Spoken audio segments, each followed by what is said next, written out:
Chairman, my very esteemed honorable colleagues, honorable minister and his entourage, like the chairman rightly observed, when we spoke last night, I said I'll stop by very briefly, even if it's for 5 minutes, because of the importance of what's going on here and what has been going on in the last couple of days.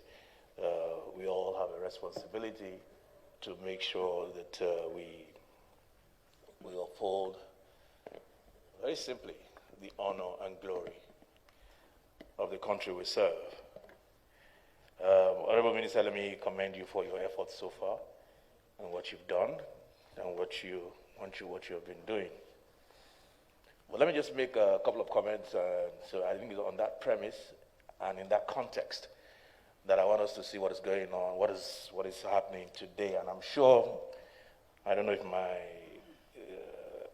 the chairman or any of my colleagues may have alluded to what I'm about to say. It's public knowledge. I think we should look at this thing from the premise that the Nigerian state was attacked. It's not a building was demolished, no. The Nigerian state was attacked. And I think if we look at it from that premise, we begin to understand or underscore the importance and the gravity of what we're dealing with. Because in terms of immunity and inviolability in terms of the diplomatic immunity, inviolability or whatever, it also extends to property. But now we're talking about the state. It is trite that the embassy of any country is actually the state, the sovereign location in that particular foreign country. And that is why when there's problem in Nigeria today, all Americans will run to the American embassy to seek shelter because you cannot even move near there. So from that point of view, we need to address this in that context that Nigeria was attacked. My question is this. I'm not interested in the dispute, land dispute. It's not an ordinary land dispute. No, it's not. It now has become metamorphosed into a dispute between two countries. Not some landowner, whatever. The question I want to ask is this. If, peradventure, just for argument's sake, it was the U.S. embassy that was demolished in Ghana, do we think the U.S. will be talking about apology, we'll look into it, that's what I want to know. Is that what the U.S., or assuming that the U.S. embassy was demolished here in Nigeria, in Abuja, or the UK embassy, or we don't even have to look for a superpower. Just name it, any developed country. Or even if the U.S. embassy was attacked by Canada, their neighbor, is the United States going to fold their arms and say, and be diplomatic in language, or subtle in their approach? Or assuming that the UK embassy was attacked by Scotland, their neighbors. It underscores the point and makes it even worse when we're told that this is the second time it's going to happen. Of course it happened the first time, they got away with it. And of course, they're going to do it again. They get away with this time, they're going to do it a third time. It's just human behavior. So we've established a pattern. And what we get is apology, we'll look into it. I don't think that should suffice at this point. I have tried to get in touch with him, and I hope I'll be able to talk to him in the next 24 hours. That is the Speaker of the Ghanaian Parliament. Because it concerns him. much as it concerns me. And we have to, whether it's back channel diplomacy or however way we need to do it, we must put a stop to what has become a recurring decimal or perennial problem between Nigeria and Ghana.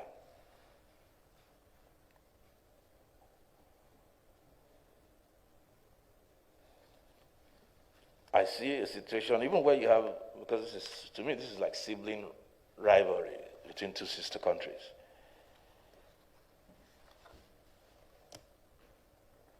But even in sibling rivalry, there's a line you just don't cross. There's a line you don't cross.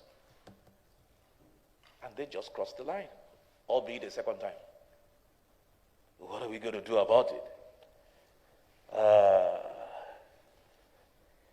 We have heard stories that there is something called, I didn't even know that, Chairman, I don't know if you were aware, there's something called a non-citizen's card in Ghana. And if you're a non-citizen, you have to carry a card. Most countries that I know, you carry a card to show that you're a citizen. This one, you carry a card just much like in China. You carry a card that shows that you're a non-citizen. And there's been speculation, and it's only speculation, that it was actually directed at Nigerians, because we have almost 2 million people, 2 million Nigerians there. So that seeming innocuous policy is actually aimed at Nigerians.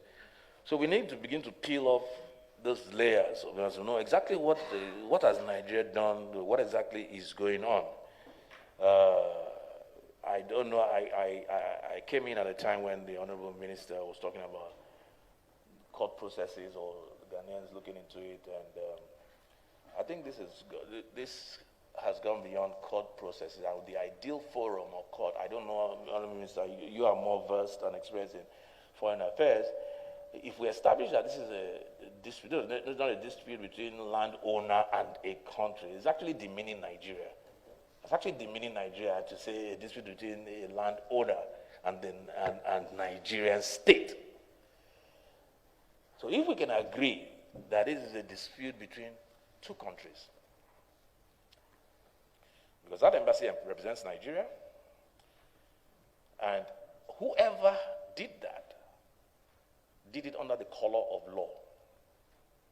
So it's between Nigeria and Ghana.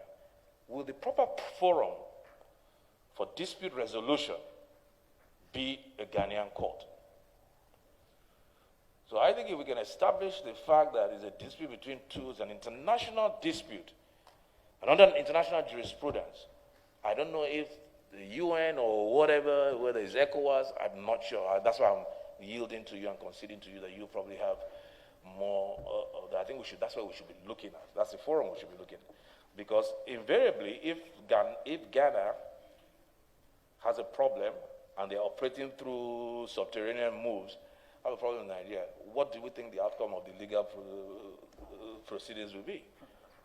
So I think we should pursue it from that angle. I think we should make it clear, which I know that's why I commended you for what you've done so far. Make it clear to the authorities in Ghana. Nigeria is not going to sit down and fold their arms. And you know, reciprocity is a legitimate instrument in foreign relations. The doctrine of reciprocity is, I cannot understand how a country will do that when you know you have prime property in the sister country that you have put under attack. There's property in Abuja, there's property everywhere. And even if a citizen of Ghana and another citizen of Ghana, if they're having land dispute, I want to believe Ghana is a country based on the rule of law and due process. One citizen is not going to go and just demolish the other person's property. They'll go to court to resolve their dispute and establish ownership or license or whatever it is. That didn't happen. So even between two citizens, that is what they'll do. For you to now, without any fear or just a country like Nigeria or any country, even the smallest country, just go over the cover of night, the police did not come, nobody showed up, and just demolish the place. It shows high disrespect for the country. And that's why we're here to uphold our honor and glory. That's what we're here to do. And we must uphold the honor and glory of Nigeria. Otherwise, we become a sleeping giant, a laughing stock. South Africa did it. Ghana did it. Tomorrow will be the turn of Uganda. The next time will be Ethiopia. And what will we do? Because of the gentle man that we are as a country, we will continue to send letters and accept apologies. So that's just the beat I have. And I want us to go on that premise. Let's be a little bit more stern, a little bit more aggressive in our approach. The days of being trying to be diplomatic and be a gentleman, I think we should put that aside, especially because there's something in law called recidivist. It's the second time it's happening. You can excuse the first time, but when it's happening the second time, then something sterner needs to happen. The House is here to back you up, Honorable Minister. Whatever we need to do, whatever needs to be done. Like I said, I'm trying to reach the Speaker of the Parliament and to see how we can resolve this issue, but not in the way of they're going to a Ghanaian court to go and find out ownership. We're beyond ownership. That place belongs to Nigeria. That is Nigeria. Not that it belongs to Nigeria. That is Nigeria. If anything happens in Ghana today, that's where we expect Nigerian citizens in Ghana to run to. So I thank you once again, Honorable Minister, and I hope that we can resolve this unfortunate situation where you're in very capable hands. The chairman, the members, I can see there's a full team of members here. It shows the seriousness that we have taken this issue. And then let's think about it. Like I said, if UK was attacked, if this was the U.S. embassy that was attacked in Ghana, in Accra, I'm telling you, all hell will let loose. All hell. Right now, I'm not saying that's what we should do. You will see the twin bombers or whatever it is already circulating the whole circumference of Ghana. All hell will let loose. If it was UK, the same thing. It was Germany. So I think we should respect ourselves as a country. So thank you, Honorable Minister.